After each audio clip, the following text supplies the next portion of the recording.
In this video, I'm going to show you how you can install any plugin on WordPress website. So the first thing you need to do is to make sure that you are logged in on your WordPress dashboard.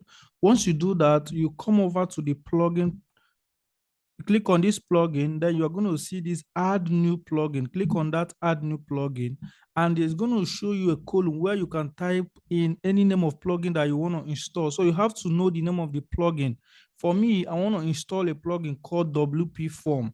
I just need to type that name, WPForm, and give it a time, and it's going to come up immediately. So what I give it time, and after installing, it's going to show me a column that I can use to activate it. And once you activate it, that is it. The plugin is already on your website and you can start using it.